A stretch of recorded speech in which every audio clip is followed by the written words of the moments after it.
जय हिंद। जब हमने लास्ट टाइम संविधान सभा पढ़ी थी तो उस टाइमलाइन में बीच में हमने ये चीज देखा था कि माउंटबेटन प्लान आया था। और माउंटबेटन प्लान आया था और उसकी सिफारिश के आधार पर संसद में एक एक्ट पारित किया गया था जिसे किस नाम से जाना जाता है?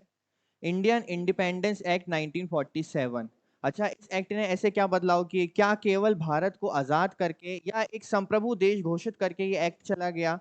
तो इसका जवाब है नहीं। ऐसे बहुत से बदलाव थे जो इस एक्ट की वजह से हुए, जिसमें से सबसे बड़ा जो चेंज था या बदलाव था वो था भारत और पाकिस्तान का विभाजन। और भारत और पाकिस्तान का विभाजन केवल क्षेत्र में नहीं किया गया था, संविधान सभा में भी किया गया था। भारत और पाकिस्तान की संविधान सभा को भी दो भागों में क्या कर दिया गया? विभाजित कर दिया गया। और अब भारत की जो संविधान सभा होगी वो केवल जो संविधान बनाएगी वो भारत का होगा, और जो पाकिस्तान अलग होकर बना था उसके जो सदस्य पाकिस्तान में गए थे वो सभी पाकिस्तान के लिए क्या बनाएंगे? अपना संविधान बनाएंगे। तो हमने ये सारी चीजें तो पढ़ ली थी, पर ये माउंटबेटन प्लान क्या था?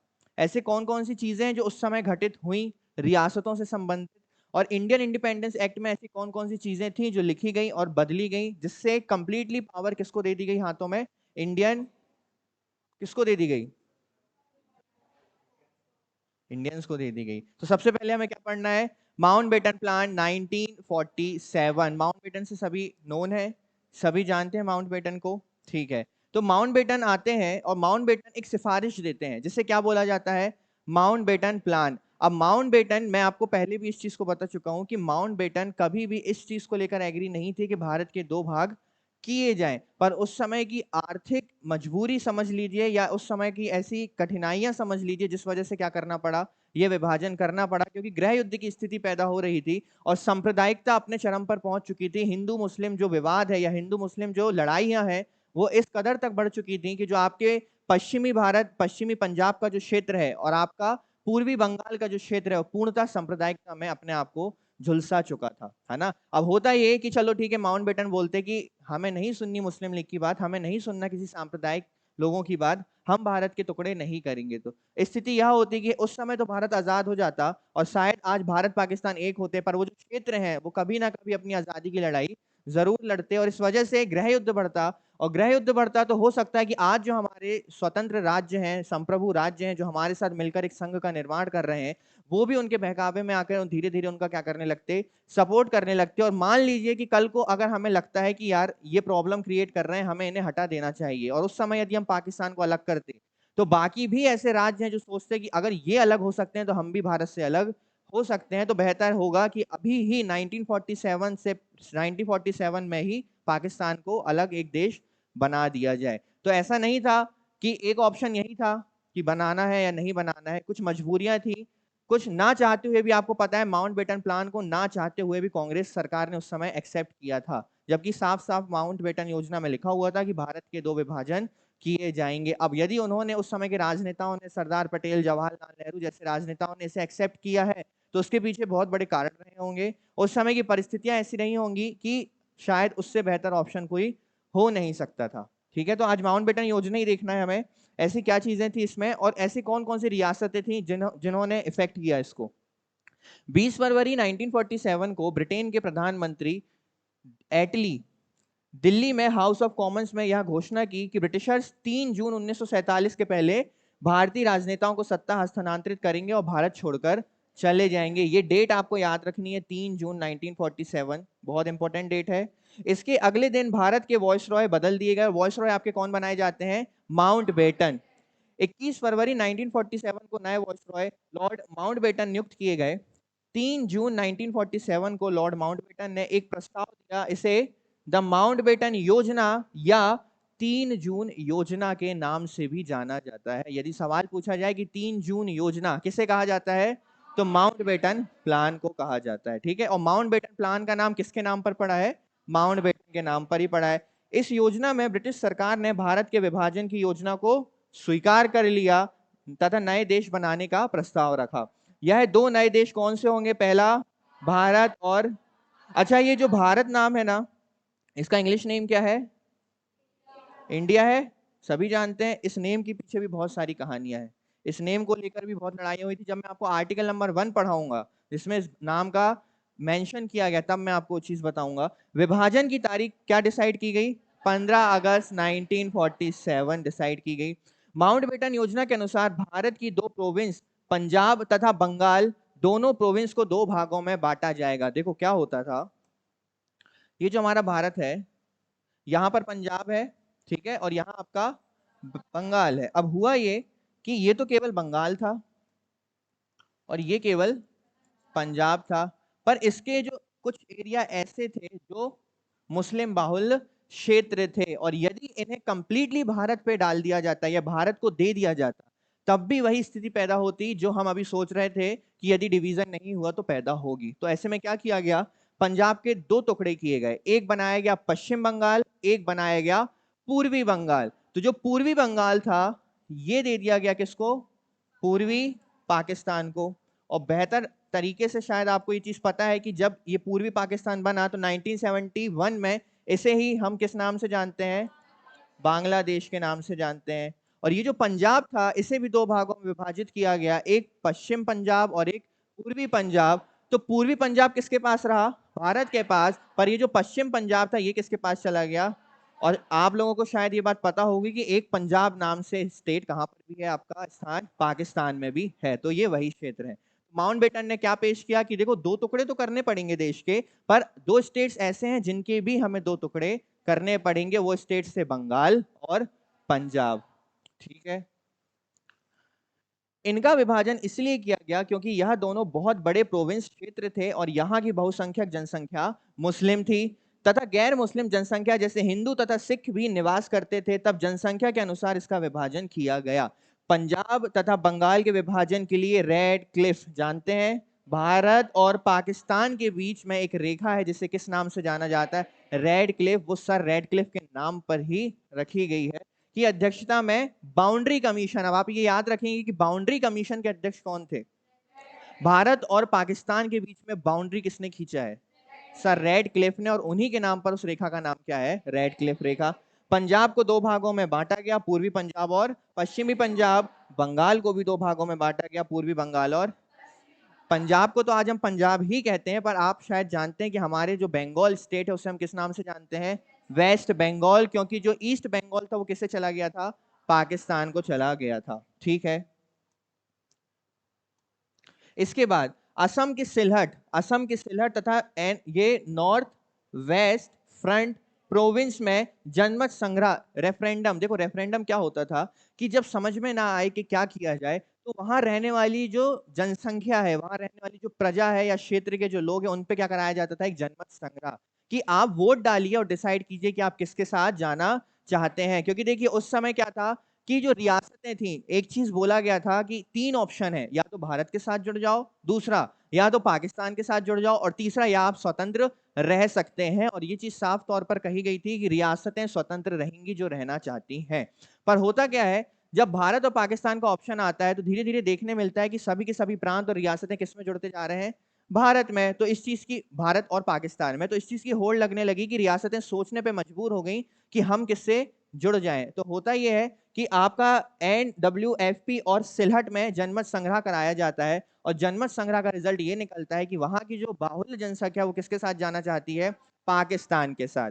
किसके साथ, पाकिस्तान के साथ। इसकी सबसे बड़ी वजह ये थी कि वहां की जो अधिक जनसंख्या थी वो किस क्षेत्र से या किस समुदाय से आती थी, मुस्लिम समुदाय से। इन दोनों क्षेत्रों में जनमत संग्रह का परिणाम पाकिस्तान के पक्ष में आया, इसलिए यह दोनों क्षेत्र पाकिस्तान का हिस्सा बन गए। इसके बाद नॉर्थ वेस्ट फ्रंट प्रोविंस में सबसे बड़े नेता थे खान अब्दुल गफ्फार खान। अब देखो पंजाब के पास था ये नॉर्थ वेस्ट फ्रंट प्रोविंस, है ना।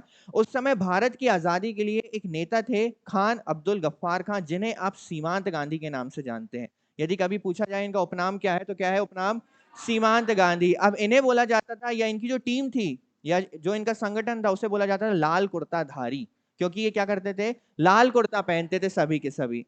अब इस रेफरेंडम से जब पता चला उन्हें कि नॉर्थ वेस्ट फ्रंट प्रोविंस अब किसमें मिलने वाला है, पाकिस्तान से, तो इस बात से वो बेहद ही दुखी हुए थे, क्योंकि वो जरूर ही मुस्लिम थे पर वो किसके साथ रहना चाहते थे, भारत के साथ रहना चाहते थे। और उनके जो क्षेत्र के लोग हैं उनके बहुत बड़े सपोर्टर थे। इस वजह से ऐसे बहुत बड़ी जनसंख्या है जिसने उस रेफरेंडम में पार्टिसिपेट नहीं किया। नॉर्थ वेस्ट फ्रंट प्रोविंस में खान अब्दुल गफ्फार थे, जिन्हें सीमांत गांधी के नाम से भी जाना जाता है। खान अब्दुल गफ्फार खान की संस्था खुदाई खिदमतगार, इनके ग्रुप का नाम क्या है, खुदाई खिदमतगार, ये आप अभी याद कर लो, इसे भूलना मत बिल्कुल भी। इन्हें किस नाम से जाना जाता है? सीमांत गांधी। और क्या बोला जाता है इनके संगठन को? लाल कुर्ताधारी। और इनका जो संगठन है या इनकी जो संस्था, उसका नाम क्या है? खुदाई खिदमतगार। यह संस्था के लोग लाल रंग के कपड़े पहनते थे, इसलिए इन्हें लाल कुर्ताधारी या लाल कुर्ता संगठन भी कहा जाता है। Khan Abdul Ghaffar Khan North West Frontier Province में हो रहे रेफरेंडम के सख्त खिलाफ थे। इसी के चलते नॉर्थ वेस्ट फ्रंट प्रोविंस के अधिकांश लोगों ने जनमत संग्राम में भाग नहीं लिया। वो साफ तौर पर कह रहे थे कि हमने तो आजादी लड़ी थी स्वतंत्र भारत की, तो ये पाकिस्तान कहां से आया? और आया तो आया, हम इसमें मिलना नहीं चाहते, हम अपने भारत के साथ ही रहना चाहते हैं। पर कुछ एक दो लोगों की सोच उस समय चीजें बदलने वाली नहीं थी। वहां पे सबको डिसीजन मेकिंग पावर दी गई थी और वहां की जनता ने किसके साथ जाना चुना? पाकिस्तान के साथ जाना चुना। इसके बाद आप देखो, ये वो 6 क्षेत्र हैं जो कंप्लीटली किसको दे दिए गए? पाकिस्तान को। जिसमें से था पश्चिम पंजाब, हमने अभी देखा। या आपका पश्चिम पंजाब का एरिया किसको दे दिया गया? ये पाकिस्तान को। फिर बलूचिस्तान, ये आज पाकिस्तान के साथ जरूर है, पर अब ये खुद बोलता है कि हमें किसके पास जाना है? हमें इंडिया आप अपनी शरण में ले लो, क्योंकि इस मूर्ख देश में हम और नहीं रहना चाहते हैं। इसके बाद सिंध, आपको पता है सिंध प्रांत कहां पर है? पाकिस्तान में है। अभी हमने देखा नॉर्थ वेस्ट फ्रंट प्रोविंस में जनमत संग्रह किसके पक्ष में चला गया? तो वो भी चला गया कहां? पाकिस्तान में। पूर्वी बंगाल, जिसे आज हम बांग्लादेश के नाम से जानते हैं, उस समय किसके पास चला गया? ये पाकिस्तान। और असम में एक क्षेत्र था सिलहट, ये भी किसे मिल गया? पाकिस्तान। तो ये तो अच्छे तौर पर मिल गया और इस पर भारत ने किसी प्रकार का ऐतराज नहीं जताया और इन सबको मिलाकर एक देश बना दिया गया और उसका नाम रख दिया पाकिस्तान। ठीक है, यहां तक की कहानी क्लियर है? किस प्रकार से रेफरेंडम से कौन जुड़े? दो, एक सिलहट और नॉर्थ वेस्ट फ्रंट प्रोविंस। ठीक है, किन दो स्टेट्स को दो भागों में डिवाइड किया गया? पहला पंजाब और दूसरा बंगाल। ठीक है, यहां तक क्लियर है कहानी? अब होता क्या है आप देखना, वही 3 ऑप्शन है, या तो भारत, या तो पाकिस्तान, या तो स्वतंत्र। ठीक है, अब यहां कुछ रियासतें स्मार्ट प्ले करने की कोशिश करेंगी, है ना? अब वो स्मार्ट प्ले ऐसा होगा कि उनका झुकाव किस ओर होगा? पाकिस्तान की ओर होगा। पर वो डिसाइड करेंगे या तो हम पाकिस्तान के साथ चले जाएं या तो हम स्वतंत्र रहें। और ये बैठे कहां पर हैं? ये भारत के मैप पर बीचों बीच बैठे हुए थे, है ना? और उस समय सभी प्रांतों, रियासतों और स्टेट को एकजुट करने का काम कौन कर रहे थे? सरदार पटेल। आप एक चीज समझना, भारत ने कभी भी किसी प्रकार का दबाव नहीं डाला किसी रियासत पे। सबसे पहले एक प्रेम पूर्वक प्रस्ताव ही भेजा गया था रियासतों के पास। उन्हें यह भी बोला गया कि देखिए, जब सारी रियासतें हमसे मिल रही हैं तो आप इतना सोचने में समय क्यों ले रहे हो, है ना? ये पॉसिबल नहीं है कि भारत के बीच में आप अपनी एक अलग सेना और संविधान के साथ रह सकें। आज नहीं तो कल आपको भारत के साथ जुड़ना ही पड़ेगा और आप भारत के बीचों बीच बैठे हैं, तो ये ऑप्शन तो आप दिमाग से निकाल दीजिए कि आप पाकिस्तान के साथ जाकर मिल सकते हैं। अब एक रियासत आती है आपकी जूनागढ़, एक रियासत आती है हैदराबाद और एक रियासत आती है जम्मू एंड कश्मीर। ये 3 रियासतें थोड़ी प्रॉब्लम करेंगी, ठीक है? पर भारत बोलेगा कोई दिक्कत नहीं है, हमारी आदत है, हम प्रेम से चीजों को समझाते हैं, हम प्रेम से ही हैंडल करेंगे। हम अभी क्या करेंगे? वेट एंड वॉच, कि जब तक लिमिट क्रॉस नहीं हो जाती है, जब तक हमारी सहनशीलता समाप्त नहीं हो जाती, तब तक हम कुछ नहीं करेंगे। और हमें लगा कि आप एक गलत डिसीजन की ओर बढ़ रहे हैं, तब सबसे आगे आप खड़ा पाएंगे किसको?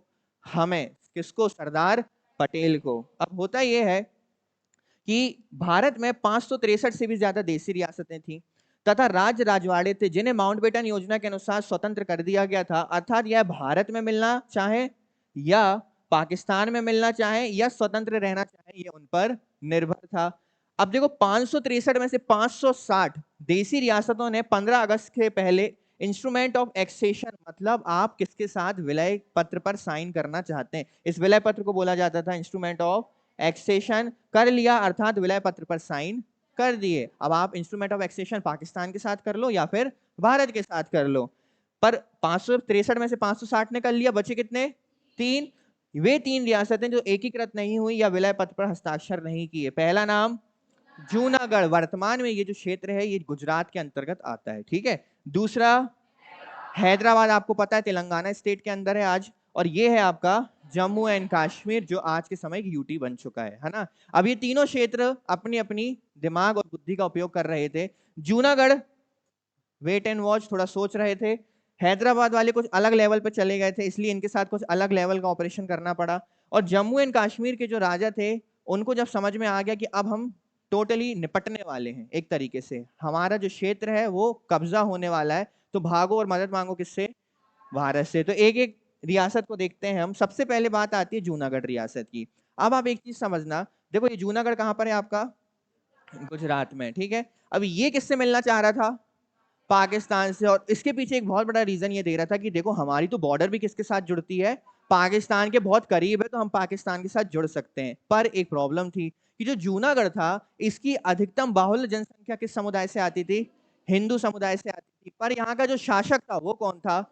वो मुस्लिम था। अब उसने क्या किया, अंदर ही अंदर मोहम्मद अली जिन्ना के साथ उसके थोड़े अच्छे रिलेशन थे, तो उन्होंने धीरे धीरे उन्होंने बोला सरदार पटेल से आप रुकिए, हम सोचकर आपको बताते हैं। पर प्रॉब्लम था भाई, जब इन्होंने डिसाइड कर लिया कि हम साइन किसके साथ करेंगे, हम अपना इंस्ट्रूमेंट ऑफ एक्सेशन साइन करेंगे पाकिस्तान के साथ, और ये खबर जैसे सेंट्रल में पहुंचती है, तब सेंट्रल वाले बोलते हैं बेटा इतनी आसानी से तो आपको नहीं जाने देंगे हम, है ना। क्या किया गया, बॉम्बे में उस समय एक अंतरिम सरकार बनाई गई केवल और केवल जूनागढ़ के लिए, है ना। और अंतरिम सरकार में सदस्य बैठाए गए जो केवल निगरानी किस पर रखेंगे? जूनागढ़ पर अपनी निगरानी रखेंगे। अब इन्होंने क्या किया, जैसे ही पता चला कि Junagadh instrument of accession sign करने वाला है पाकिस्तान के साथ, तो एक काम करो, आर्मी भेज के इसको चारों ओर से क्या करवा दो, घेरवा दो, निकल के बताए इस एरिया से। तो वहां के जो नवाब थे वो तो समझ गए कि काम होने वाला है हमारा, ठीक है, अब नहीं बचेंगे। अब तो सीधे ये जो प्यार मोहब्बत से कह रहे थे भारत के साथ जुड़ जाओ कुछ लाभ मिलेगा, वो भी नहीं, अब सीधे जेल में हमको डाल देंगे। तो ये भागकर कहाँ चले गए? जूनागढ़ के नवाब सीधे पाकिस्तान अपने देश लौट गए, ठीक है। और जूनागढ़ में फिर देखो, इसके बाद भी आप देखो, भारत को मैं बोलता हूं ना कि भारत कितना खूबसूरत विचारधारा का देश है, इसके बाद भी भारतीय सरकार ने उस समय की किसी भी प्रकार की प्रजा के साथ जबरदस्ती नहीं की। जब आपका नवाब भाग चुका है तो सीधी बात है, और हमारी सेना ने जूनागढ़ को चारों ओर से घेरा हुआ है, तो सिंपल है कि अब उसका किसका शासन होगा जूनागढ़ पे? हम चाहे तो सीधे उस पर क्या कर लें, अपने में विलय कर सकते हैं। पर भारत की सरकार उस समय जूनागढ़ में रखवाती है रेफरेंडम, मतलब जनमत संग्रह, इसके बाद भी कि नहीं हम जबरदस्ती आपको अपने में नहीं जो मिलाएंगे, आप डिसाइड कीजिए। और उस समय जब मिलाया गया तो 90% से ऊपर लोगों ने किसको वोट दिया? भारत के पक्ष में, कि हम किसके साथ रहना चाहते हैं? भारत के साथ। 99.95%। ये जो 0.5 थे ना, अभी पता नहीं कहां से आए थे, ठीक है। आज ये गुजरात का हिस्सा है। जूनागढ़ के राजा मोहम्मद महावत खां तृतीय थे। यह मुस्लिम शासक थे, परंतु जूनागढ़ की प्रजा हिंदू थी। 15 सितंबर 1947 को खान जी ने जिन्ना के साथ इंस्ट्रूमेंट ऑफ एक्सेशन साइन कर दिया। यहां से खान जी का खान जी का बुरा समय यहां से शुरू हुआ। इसके बाद यहाँ की हिंदू बहुल जनसंख्या ने इसका विरोध करना शुरू किया, तब भारतीय जनता को हस्तक्षेप करना पड़ा। यहाँ पे आप भारतीय गवर्नमेंट या सरकार करिए। 20 फरवरी 1948 को जूनागढ़ में एक जनमत संग्रह आयोजित किया गया, जिसमें से 99.95% लोगों ने भारत में शामिल होने के लिए वोट किया, और परिणाम स्वरूप जूनागढ़ किसका हिस्सा बन गया? और आज भी जूनागढ़ किसका हिस्सा है? ये तो हो गई जूनागढ़ की कहानी। अब एक इनसे अलग लेवल के होशियार बंदे बैठे हुए हैं, कहां पर? हैदराबाद में। अच्छा, हैदराबाद के जो नवाब थे उनमें एक अलग प्रकार का एटीट्यूड था। अब उस एटीट्यूड के पीछे की मैं वजह बता देता हूँ। जो हैदराबाद था ये सबसे संपन्न रियासत थी, पहली चीज। जो हैदराबाद था ये भारत की सबसे बड़ी रियासत थी। जो हैदराबाद था इसके पास सबसे बड़ी खुद की क्या थी? आर्मी थी। यहां तक कि हैदराबाद रियासत के पास खुद का डाक, खुद का रेलवे, और यहां तक कि ये पुर्तगाली के साथ मिलकर बहुत जल्दी खुद का एक पोर्ट यानी बंदरगाह भी डेवलप करने जा रहे थे। यानी सिंपल समझ रहे हो, खुद का एक बीच में अलग कंट्री बनाने की कोशिश थी। आज हैदराबाद नाम से आपको एक अलग देश मिल जाता। पर फिर कौन बैठ के देख रहे थे? सरदार पटेल बैठ के ऐसे देखते रहते थे। वो जैसे एक उनके यहाँ एलईडी टीवी लगी हुई थी, लाइव चलता था कि ये क्या सोच रहा है। बिल्कुल एक्शन में रहते थे कि कब मुझे एक्शन लेना है। तो उन्होंने देखा, उन्होंने बोला कि यह भारत का सबसे बड़ा अमीर है। इसके जो ना उस्मान अली खां है, उस्मान अली खां से इन्होंने बोला कि आप बताओ क्या करना है। तो उन्होंने बोला देखिए साहब, ना हम भारत के साथ जाना चाहते हैं, ना हम पाकिस्तान के साथ जाना चाहते हैं, हम तो रहना चाहते हैं स्वतंत्र, ठीक है। हमारा रहेगा यहाँ एकदम खुला राज, हम अपना देश स्वयं चलाएंगे। कोई आपको मदद की आवश्यकता हो तो आप हमें बता सकते हैं, ठीक है। सरदार पटेल ने बोला बहुत ज्यादा बात कर दी तुमने, है ना, अब तुम देखो। पर कहीं ना कहीं जो उस्मान अली खां थे, इनके अच्छे संबंध किसके साथ थे? अब आप उस मोहम्मद अली जिन्ना के साथ, ठीक है। अब आप एक बात बताओ, चलो ठीक है, हम इस दृश्य परिदृश्य को भी देख के समझते हैं कि आज हैदराबाद एक स्वतंत्र राज्य या स्वतंत्र देश बन के डेवलप हो गया होता, और पाकिस्तान तो एक अलग देश बन ही गया था। पर अगर ये बीच में बैठा होता तो इसका झुकाव किसकी ओर होता, भारत की ओर या पाकिस्तान की ओर? तो रक्षा के सब्जेक्ट में अगर देखा जाए हमारे डिफेंस में, तो ये प्रॉब्लम क्रिएट कर सकता था, कहीं ना कहीं बिल्कुल कर सकता था। भारत के बीच में हमने अपने शत्रुओं को बैठा के रखा है जिसकी खुद की एक आर्मी है, तो वो कल को प्रॉब्लम कर सकता है। और ये भी बात क्लियर थी कि हैदराबाद के आसपास के जो स्टेट्स होते उनमें भी भूमि को लेकर कहीं ना कहीं विवाद बना रहता, और धीरे धीरे जैसे आज देखो एक संघ है तब भी दो राज्यों के बीच थोड़ा बहुत विवाद हो जाता है, फिर तो ये अलग देश ही था, तो विवाद होना तो बिल्कुल निश्चित था। तो सब चीजें देखी गई, लास्ट में फिर डिसाइड किया गया कि यार ये जूनागढ़ के जो नवाब हैं ये तो बहुत उड़ने की कोशिश कर रहे हैं, ये तो अपना पोर्ट बनाने की कोशिश कर रहे हैं। हैदराबाद, हैदराबाद के जो नवाब हैं ये बहुत उड़ने की कोशिश कर रहे हैं, खुद का पोर्ट बनाने की कोशिश कर रहे हैं, खुद की सेना को डेवलप कर रहे हैं। अच्छा, इनकी सेना का नाम था रजाकार, ठीक है, इनकी जो सेना थी उसे क्या पुकारा जाता था, रजाकार। ये सारे रजाकार भाग के कहाँ चले गए थे फिर, पाकिस्तान। अब हुआ ये कि पहले बहुत देखा गया, फिर देखा गया कि नहीं ये हमसे जुड़ना नहीं चाहते हैं, अब हमें कुछ सैन्य कार्यवाही करना पड़ेगा। तब सरदार पटेल ने सेना को तैयार करवाया सैन्य कार्यवाही के लिए और एक ऑपरेशन निकाला, उस ऑपरेशन का नाम रखा ऑपरेशन पोलो। ऑपरेशन पोलो के तहत भारतीय सेना तैयार हो गई। अब आपके हैदराबाद के नवाब को फिर से बोला गया कि भारतीय सेना तैयार हो गई है, अभी भी समय है, आप इंस्ट्रूमेंट ऑफ एक्सेशन किसके साइड साइन कर लीजिए, भारत के साथ। पर उनके पास भी लगभग 22 से 25 हजार की सेना थी, तो उसको लेकर वो एकदम ईगो में बने हुए थे कि आने दो, हमारे पास भी तो सेना है, समझ लेंगे, जो होगा देखा जाएगा।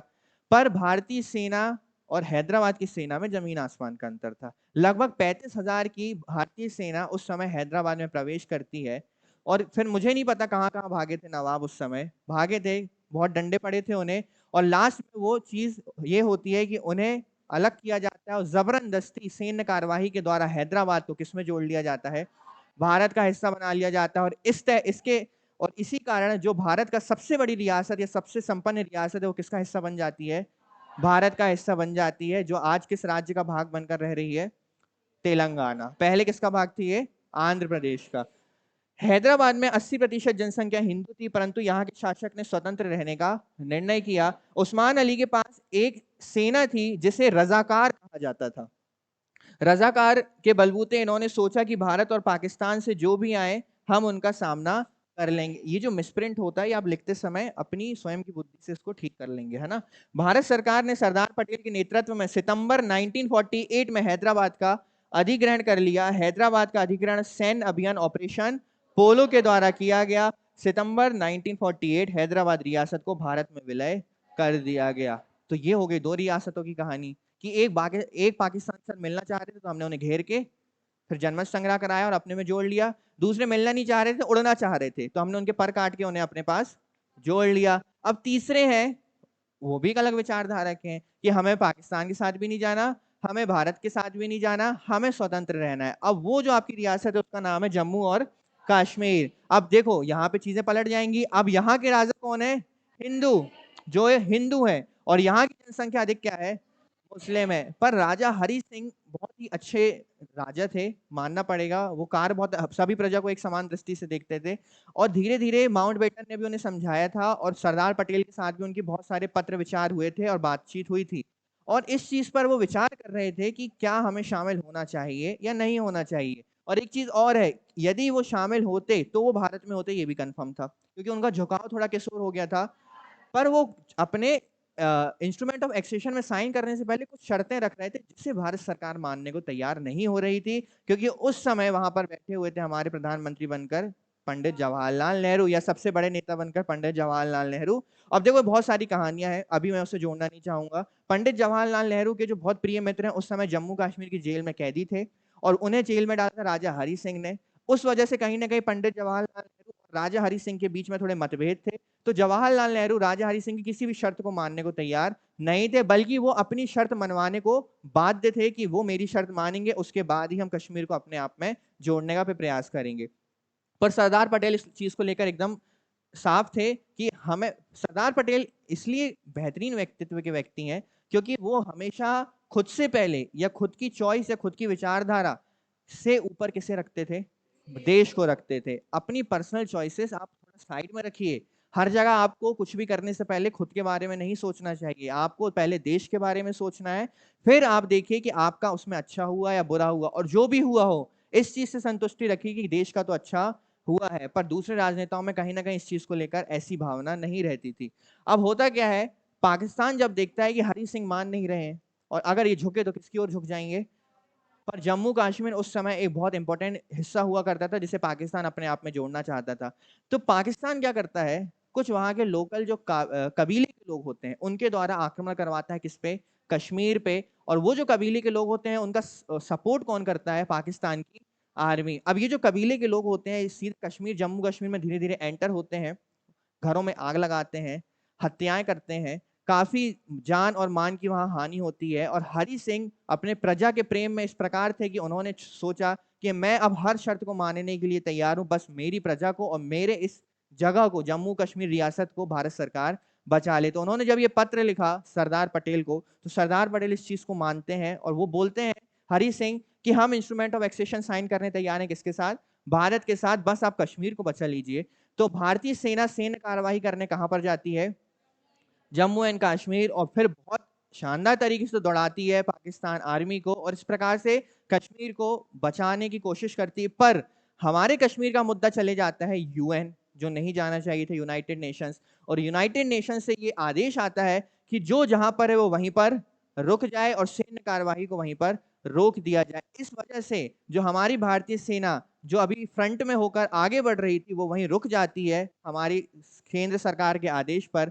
और जो हमारे कश्मीर का थोड़ा सा भाग है जिसे आज हम पीओके के नाम से जानते हैं, वहां पर पाकिस्तानी आर्मी रुकती है और वहां पर आज भी किसका शासन है, या वो हिस्सा आज किसके पास है, पाकिस्तान के पास है। और एक्चुअल में होना ये था कि यूएन के पास नहीं जाना था, भारतीय सेना को कार्रवाई करने देना था, तो पाकिस्तान के 2-3 प्रांत भी हम अपने पास लेकर आ जाते, ठीक है। पर अब हमें नहीं चाहिए, है ना, हमें पाकिस्तान के प्रांत भी नहीं चाहिए, हमें पाकिस्तान के लोग तो चाहिए ही नहीं है ना। जो ये बोले कि चांद पे जाना अच्छी बात नहीं है, ऐसे लोग हमें बिल्कुल नहीं चाहिए, है ना। अब वहां के छोटे छोटे बच्चों के इंटरव्यू देखो, वो बोलते हैं जब आप क्या करोगे भारत जाके, हम बम बटकेंगे, हम वहां के लोगों को मारेंगे। ये तो वहां की विचारधारा है ना। हमारे लोगों को ऐसा हिंसक नहीं बनाया जाता है या ऐसी हिंसक शिक्षा नहीं दी जाती है। और पृथ्वी चपटी है, पता है ना आप लोगों को, पाकिस्तान की बुक्स में पृथ्वी चपटी है। अगर गोल होती तो आप गिर नहीं जाते, अगर पृथ्वी गोल होती तो आप सीधे कैसे चलते। तो पृथ्वी कैसी है, चपटी है पाकिस्तान की पुस्तकों में, ठीक है। जम्मू कश्मीर, जम्मू और कश्मीर के शासक हिंदू थे जिनका नाम था हरि सिंह, जबकि यहाँ की जनसंख्या मुस्लिम बाहुल्य जनसंख्या थी। हरि सिंह भी जम्मू कश्मीर रियासत को एक स्वतंत्र रियासत के रूप में रखना चाहते थे, अर्थात स्वतंत्र रहना चाहते थे। पाकिस्तान ने इस पर कब्जा करने के लिए आक्रमण किया, परंतु राजा हरि सिंह ने 26 अक्टूबर 1947 में भारत के साथ इंस्ट्रूमेंट ऑफ एक्सेशन को साइन कर लिया। जम्मू कश्मीर के शासक के द्वारा भारत से सहायता मांगी गई, तब भारतीय सेना यहाँ भेजी गई। भारतीय सेना ने पाकिस्तान सेना को रोक दिया तथा जिस क्षेत्र में पाकिस्तान सेना द्वारा कब्जा किया जा चुका था उसे पाक अधिकृत कश्मीर के नाम से आज जाना जाता है। माउंटबेटन योजना में यह कहा गया कि ब्रिटेन के राजा अब एम्परर ऑफ इंडिया का टाइटल उपयोग नहीं कर सकते। इसके बाद भी जो आपके किंग जॉर्ज 6 हैं, इन्होंने उसका उपयोग 1948 तक किया था, ठीक है। बट एम्परर ऑफ इंडिया मतलब भारत के जो शासक हैं, अब उस टाइटल का उपयोग कोई भी महाराजा या शासक नहीं करेगा। ये माउंटबेटन योजना के तहत समाप्त कर दिया गया।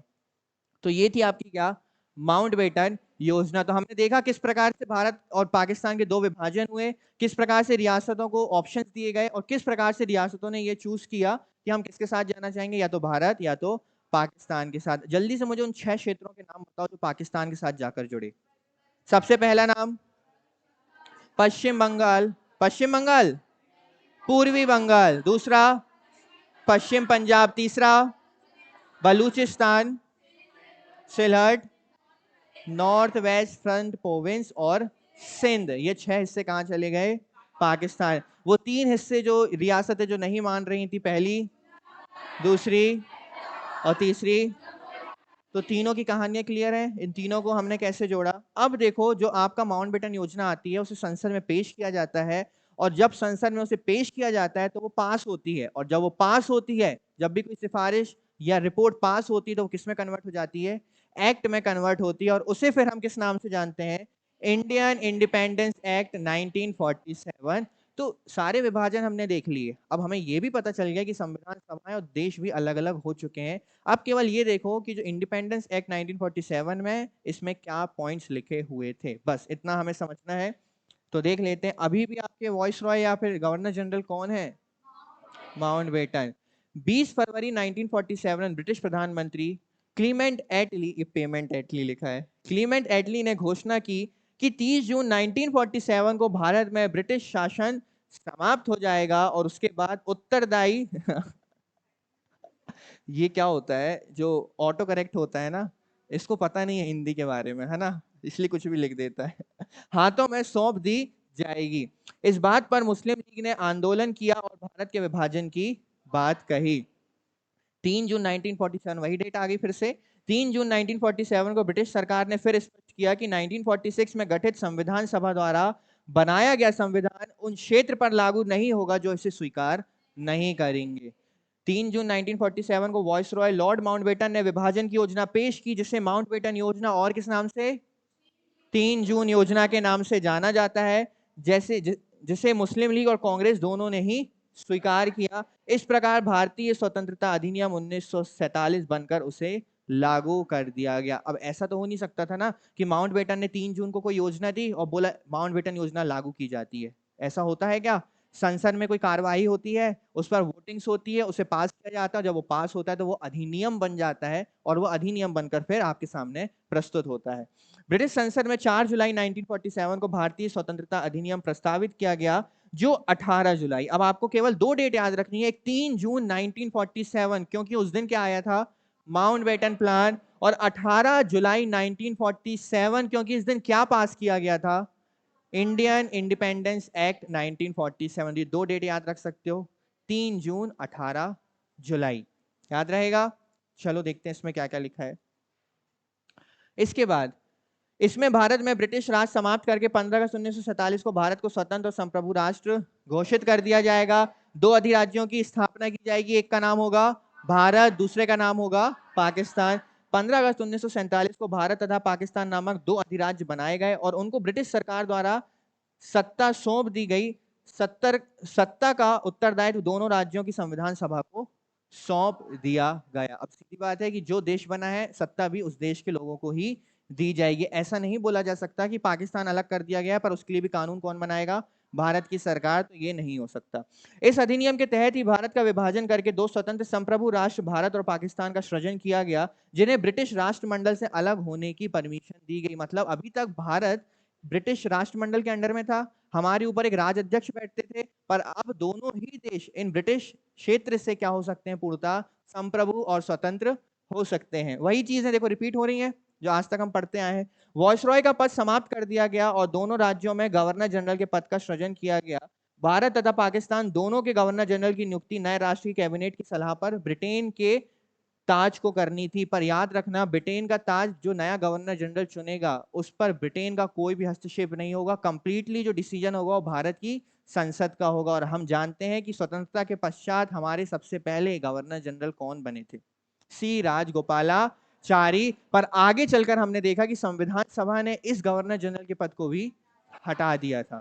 ठीक है, ऐसी पाकिस्तान के जो गवर्नर जनरल थे वो बनाए गए थे मोहम्मद अली जिन्ना, जिन पर ब्रिटिश सरकार का कोई भी नियंत्रण नहीं है। गवर्नर जनरल की नियुक्ति ब्रिटिश गवर्नमेंट जरूर करेगी, पर ना वो उसे चुन सकती है ना उस पर नियंत्रण कर सकती है। ऐसा नहीं कि यहाँ पे सी राजगोपालाचारी को बैठा दिया और वहां से फिर बोल रहे हैं कि ऐसा करो ऐसा करो, ये चीज नहीं हो सकती थी।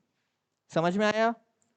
दोनों राज्यों की संविधान सभाओं को यह शक्ति प्रदान की गई कि वह नए संविधान का निर्माण तथा कार्यान्वित होने तक अपने अपने संबंधित क्षेत्र की विधानसभा बना सकते हैं। अभी जो विधानसभा या विधानमंडल था ये इसलिए बनाया गया क्योंकि देखो संविधान सभा तो अभी बनी हुई है, वो किस लिए बनी है, संविधान बनाने के लिए।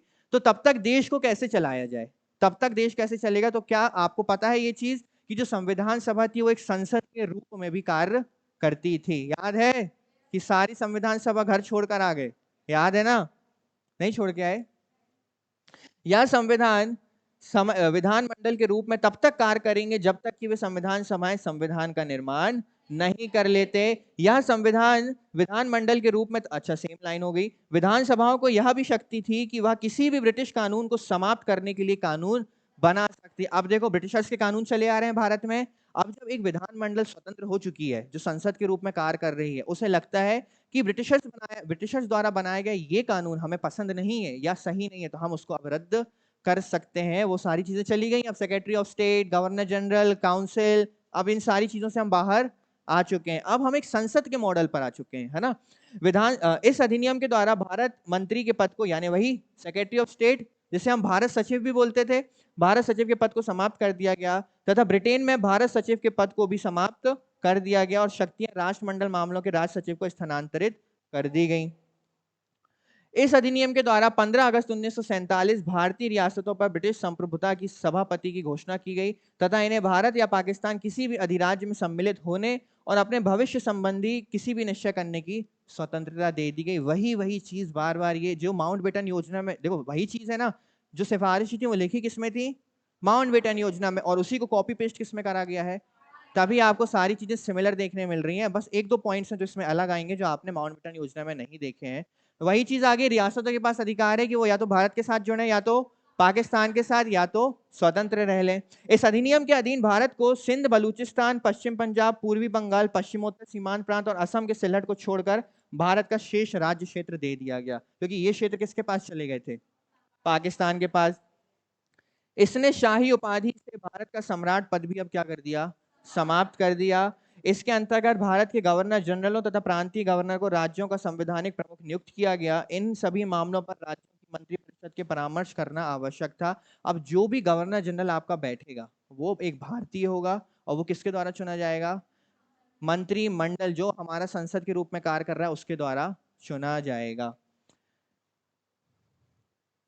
इस अधिनियम द्वारा भारत के राज्य सचिव द्वारा सिविल सेवा में नियुक्तियों और पदों में आरक्षण करने की प्रणाली को समाप्त कर दिया गया, क्योंकि जो सिविल सेवा में आरक्षण था ये यूरोपियंस को भी दिया गया था, यानी कुछ ब्रिटिशर्स थे जो रिजर्व रहती थी सीटें कि वहां पे कौन बनेगा। अब आप खुद मुझे एक चीज बताओ, कोई ऐसा प्रांत या ऐसा क्षेत्र है जो ब्रिटिशर्स के लिए बहुत इंपॉर्टेंट है ना, जहाँ का शासन उनके लिए बहुत जरूरी है, राजनीतिक दृष्टि से वो इंपॉर्टेंट है, क्या वो भारतीय सिविल सर्वेंट को वहां बैठा देंगे? वो अपने ही व्यक्ति को बैठाएंगे ना कि वहां की देखरेख करे। बस वही होता था। तो अब उस आरक्षण को क्या किया गया, समाप्त किया गया। 1946 में बनी संविधान सभा को स्वतंत्र भारतीय संसद के रूप में स्वीकार किया गया और लॉर्ड माउंटबेटन ने जवाहरलाल नेहरू को भारत के पहले प्रधानमंत्री के रूप में शपथ दिलाई। अच्छा, ये जो प्रधानमंत्री है ये वो चुनाव वाले प्रधानमंत्री नहीं है, ठीक है। तो लॉर्ड माउंटबेटन ने सीधे, अच्छा आप लोगों को पता है उस समय क्या हुआ था जब देश आजाद हो गया था, चलो ये तो लॉर्ड माउंटबेटन ने संविधान सभा के लिए प्रधानमंत्री घोषित किया था। जब आपने बहुत जगह इसको सुना भी होगा कि जब वोटिंग की गई थी, है ना, तो समितियां बनाई गई थी, है ना, उसमें से 15 समिति जो बनाई गई थी जो वोट करने वाली थी प्रधानमंत्री पद के लिए, उसमें से जो 13 समितियां थी आपकी संविधान की, उन्होंने वोट दिया था सरदार पटेल के पक्ष में कि प्रधानमंत्री कौन बनाए जाने चाहिए, सरदार पटेल। और 2 जो समितियां थी उन्होंने दबाया था नोटा। इससे हमें ये पता चलता है कि पंडित जवाहरलाल नेहरू के पक्ष में तो एक भी वोट नहीं गया था। तो ऐसा क्या हुआ, ऐसी कौन सी परिस्थितियां हुई जिसकी वजह से पंडित जवाहरलाल नेहरू को प्रधानमंत्री बना दिया गया? अच्छा, महात्मा गांधी ने ये तो पहले प्रॉमिस कर दिया था पंडित नेहरू के साथ कि आप ही देश के पहले क्या बनोगे, प्रधानमंत्री बनोगे। पंडित नेहरू में देश हित भावना थी, मैं ये नहीं कह रहा, पर उनमें ये भावना भी थी कि वो दिल से क्या बनना चाहते थे, देश का पहला प्रधानमंत्री। पर यदि हम दूसरी ओर रखें सरदार पटेल को, तो वो इस देश का चपरासी बनने के लिए भी तैयार थे, क्योंकि उन्हें मतलब था अपने देश से। उन्हें चाहिए था कि मेरा देश एक संप्रभु देश होना चाहिए, मेरे देश में आने वाली जो जनरेशन है वो स्वतंत्र पैदा होनी चाहिए, जो कष्ट हमने सहे वो आने वाली जनसंख्या या जनरेशन ना सहे। मैं इस देश का चपरासी भी रहकर खुश रह सकता हूँ, मुझे कोई बड़ा पद नहीं चाहिए, मुझे तो देश को यूनाइट करना था। मैंने मॉडर्न इंडिया यूनाइट करके आपको दे दिया, और वो मैंने कुछ अपने लिए नहीं किया, वो मैंने देश के लिए किया। मैं चाहता था कि मेरा देश एकजुट होकर रहे, और वो आज मैं देखकर इतना खुश हूं कि मुझे कोई पद नहीं चाहिए, है ना। तो ऐसी कोई उनमें पहले से भावना नहीं थी कि मुझे पद चाहिए। इसके बाद भी वो इस काबिल थे, उनमें इतनी काबिलियत थी, या उस समय की संसद उन्हें इतना चाहती थी कि वो कुछ ना कुछ जरूर बने, तो उन्हें बनाया गया भारत का पहला गृह मंत्री। क्योंकि जो अपने घर को इतने बेहतरीन तरीके से संभाल सकता है, जो सारे परिवारों को जोड़कर रख सकता है, उससे अच्छा गृह मंत्री तो हमें मिल ही नहीं सकता। तो कभी कभी जब ये बात आती है ना कि सेंट्रल गवर्नमेंट ने इतना पैसा खर्च क्यों किया या स्टेट गवर्नमेंट ने इतना पैसा खर्च क्यों किया कि लगभग 3,500 करोड़ खर्च करके 183 मीटर की इतनी ऊंची मूर्ति क्यों बनाई, जबकि उन पैसों से कोई गरीबी दूर की जा सकती थी, कोई योजना लाई जा सकती थी। तो ये सवाल फिर बहुत बेतुके लगते हैं, है ना, क्योंकि 183 छोड़ो 1083 मीटर भी अगर उनकी प्रतिमा बना दी जाए तो वो भी बहुत छोटी है, क्योंकि भाई साहब आप जिस स्टेट से दूसरे स्टेट आज घूम रहे हैं ना ट्रेन से बिना किसी कष्ट के, आज जब आपकी ट्रेन स्टेट को क्रॉस करती है और आपसे कोई ये नहीं पूछता कि चलो आप अपना पास दिखाओ, तो वो आज किसकी वजह से है? सरदार पटेल की वजह से है। तो वो डिजर्विंग है ना, और हम उनको उतना क्रेडिट नहीं दे पा रहे हैं जितना हमें देना चाहिए। तो इन छोटी छोटी चीजों से यदि क्रेडिट दिया जा सकता है तो उसमें कोई भी गलत बात नहीं है। और रही बात गरीबी की, तो ऐसा तो नहीं है कि गरीबों के लिए योजनाएं नहीं चल रही हैं, योजनाएं तो गरीबों के लिए भी चल रही हैं, किसानों के लिए भी चल रही हैं, निर्धनों के लिए भी चल रही है। अंत्योदय योजना, जनधन योजना, किसके लिए चल रही है सारी योजना? आयुष्मान कार्ड योजना, लाडली बहना योजना, ये कोई मिडिल क्लास लोग या रईस लोगों के लिए तो नहीं चल रही है। तो वो भी चल रहा है और ये भी चल रहा है, और यहां से हमारा टूरिज्म बूस्ट हो रहा है। आज यदि पूरे वर्ल्ड में कोई भी सर्च करता है कि वर्ल्ड्स टॉलेस्ट स्टैच्यू, तो सबसे पहले नाम किस देश का लिखा आएगा वहां पर? भारत का। तो ये जो रिकॉग्नाइजेशन है जो हर व्यक्ति को हो रहा है उस नाम से, भारत, इंडिया, इसके लिए 3.5 करोड़ बहुत छोटी कीमत है, क्योंकि ऐसे बहुत से प्रोजेक्ट्स हैं जिसमें हमने 10-10 हजार करोड़ रुपए भी खर्च किए हैं, पर आज वो प्रोजेक्ट फेल हो चुके हैं। ऐसे बहुत से पब्लिक सेक्टर यूनिट हैं जो आज लॉस मेकिंग है और उसमें भारत सरकार ने अपने करोड़ों लाखों रुपए खर्च किए, पर आज उनका कोई भी आउटपुट नहीं निकला। तो इन छोटी छोटी चीजों को मत देखा करो, है ना। देश के विकास में जो हो रहा है सब सही है तब तक जब तक उससे आपके व्यक्तिगत अधिकारों का हनन ना हो रहा हो। अब ऐसा है कि यार कोई नई चीज बनी और वहां पर बोल दिया गया कि इसमें केवल हिंदू समुदाय एंटर करेगा या केवल मुस्लिम समुदाय या सिख समुदाय जाएगा, तो वो योजना भी गलत है, वो जो बजट उसमें पारित किया गया वो बजट भी गलत है, और वो जो कार्य किया जा रहा है वो भी गलत है। तो बिल्कुल पुरजोर से उसका क्या करो? विरोध करो। पर जो चीज सार्वजनिक है सबके लिए देश हित में, उसका हमेशा क्या करो? समर्थन करो। तो मैं ये मान के चलूं कि आपको ये समझ में आ गया है। जो माउंटबेटन योजना थी वो सिंपल है, जो माउंटबेटन योजना थी वो 2 संविधान सभाओं को बनाने और 2 राष्ट्रों को अलग करने के लिए थी, और उसी की सिफारिशों को जब माना गया तो एक्ट का रूप दे दिया गया, और उसे हम जानते हैं इंडियन इंडिपेंडेंस एक्ट 1947 के द्वारा। 3 रियासतों की कहानियां क्लियर है, कौन से क्षेत्र पाकिस्तान में जाकर मिले क्लियर है। तो अब संविधान सभा भी हमने बना दी, संविधान भी बना दिया, 1950 में लागू भी कर दिया। अब हम संविधान में एंटर करने जा रहे हैं। अब हम पढ़ेंगे संविधान, भारत का संविधान। अब हम देखेंगे कि उसमें क्या लिखा हुआ है, और अब हम देखेंगे कि आपको कौन कौन से और हमें कौन कौन से अधिकार उसमें प्राप्त किए गए हैं। क्लियर है? एक डाउट आपके मन में और आया होगा कि हम वॉइस रॉय बोल रहे हैं कहीं कहीं और हम कहीं कहीं बोल रहे हैं गवर्नर जनरल, ये डाउट आया है। तो मैं आपको इस चीज के लिए क्लियर कर देता हूं। चलो, मैंने वॉइस रॉय बैठाया केंद्र में, अच्छा मैं ब्रिटिशर नहीं बन सकता, तो ब्रिटिशर्स ने बैठाया वॉइस रॉय कहां पर? केंद्र में। जो प्रतिनिधि हुआ करता था किसका? रानी का प्रतिनिधि हुआ करता था। पर आपको पता होगा प्रांतों में तो गवर्नर बैठ रहे थे, गवर्नर के साथ मिनिस्टर्स बैठ रहे थे, और मिनिस्टर्स के साथ काउंसिल मेंबर्स भी थे। तभी आप देखो जब सब्जेक्ट्स बदले थे तो कुछ गवर्नर्स के साथ बनाकर उस पर कानून बनाते थे मिनिस्टर्स, और कुछ गवर्नर के साथ काउंसिल मेंबर मिलकर। अब ये जो गवर्नर थे, इनका जो लीडर था उसे पुकारा जाता था गवर्नर जनरल, जो होता वॉइस रॉय ही था, पर गवर्नर्स उसे क्या बोलते थे? Governor general. इसका मतलब यह है कि गवर्नर्स का जो जनरल है, यानी गवर्नर्स का जो प्रमुख है, उसे बोला जाएगा गवर्नर जनरल। इसका मैं आपको बहुत अच्छा एग्जांपल बताता हूं। जैसे आज भारत के उपराष्ट्रपति को उपराष्ट्रपति ना कहकर आप बोले कि ये राज्यसभा के सभापति हैं, तो क्या ये गलत होगा? नहीं होगा। यहां तक कि जो भारत के उपराष्ट्रपति हैं, जब उनकी सैलरी आती है तो उसे भी भेजा जाता है राज्यसभा के उपसभापति के नाम से। तो देखो, वो राज्यसभा के उपसभापति हैं, वो जो उपसभापति हैं वो जो राज्यसभा के सभापति हैं, वो सभापति किसके हैं? जो राज्यसभा में सदस्य बैठे हुए हैं उनके क्या है? सभापति हैं। पर वो भारत के क्या हैं? उपराष्ट्रपति हैं। तो अब इस टर्म में कोई कंफ्यूजन तो नहीं है? इन इन डाउट्स को थोड़ा सा क्लियर रखना, तभी आपको समझ में हर चीज अच्छे से आएगी। क्लियर है? तो समाप्त करें आज। जय हिंद।